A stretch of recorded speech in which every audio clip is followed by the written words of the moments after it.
My work is very close to my life, and so the things that happen in my life become a part of the work. I think a lot about rites of passage and my family and moments that are meaningful to me. As I'm experiencing the world, I'm able to take that and put it in a notebook, and then after distilling it down, I'm able to then turn it into an object. I know that at least when I have a show and I see people looking at the work, or if I have friends come to my studio and they're experiencing the work, that is the content of my life. It's such a huge part of who I am.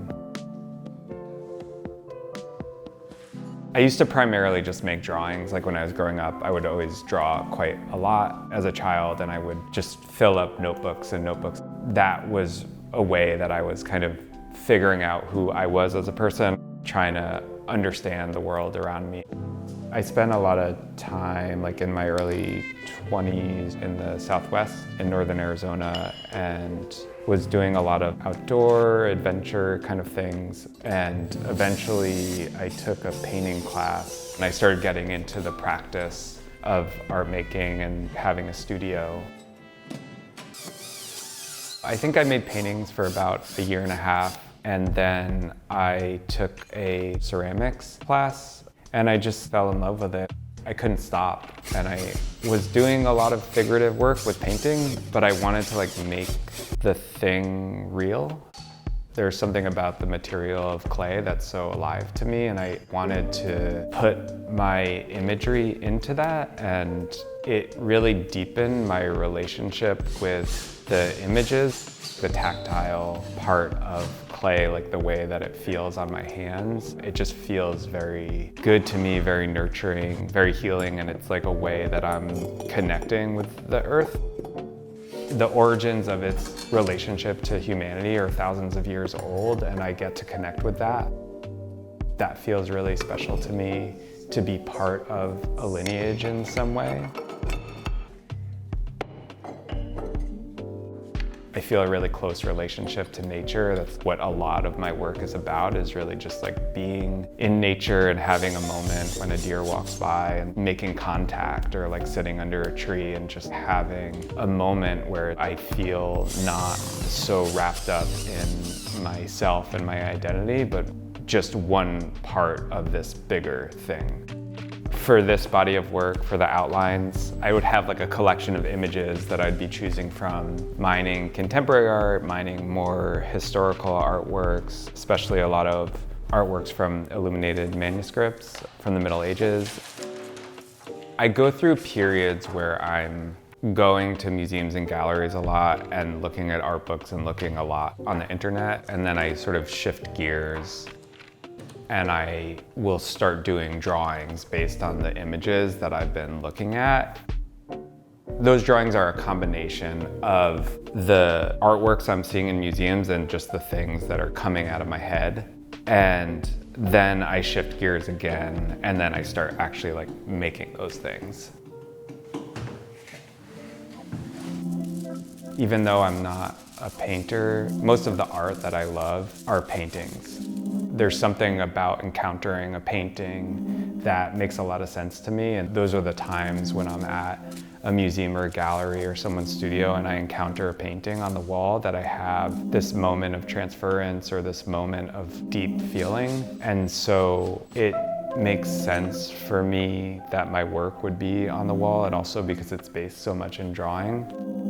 The frames really encapsulate the work. It makes it into a painting to me. It makes it into one narrative. It also feels like a thought bubble. It feels like a neuron. It feels like a graphic novel. There's something about that that's very, very appealing to me. When I was making this body of work, I was thinking about these moments of intense connection that I've felt usually in nature. And a lot of times they're memories of old things like 10 or 12 years ago in the Southwest. Those things come back to me a lot in my dreams or while I'm meditating, and so certain animals have significance for me. A vulture or a condor might make me think of seeing things from a very high perspective, or snakes make me think of like evolution. I made the piece about bats because I was thinking a lot about theoretical origins of COVID and just what it means to be in relationship to those animals. When I'm working, I feel very connected to nature. I feel very connected to something outside myself.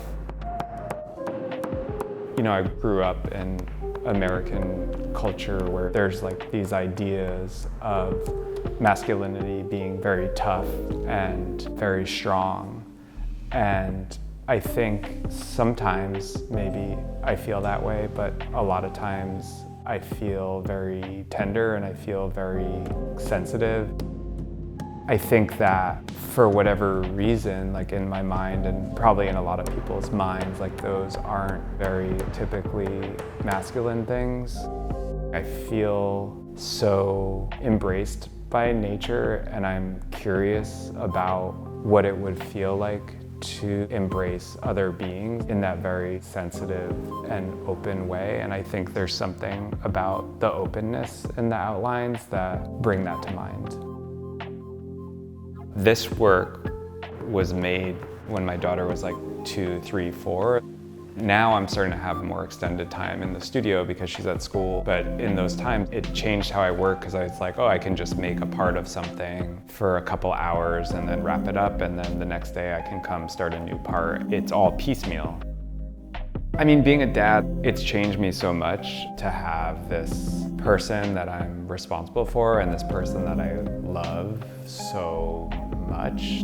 I think the love I felt for my daughter as soon as she was born, it woke something up in me that I then was able to apply to my work, that feeling of care. And I think in general, the feeling of care like comes into my work a lot. What does it mean to care for something that needs your help?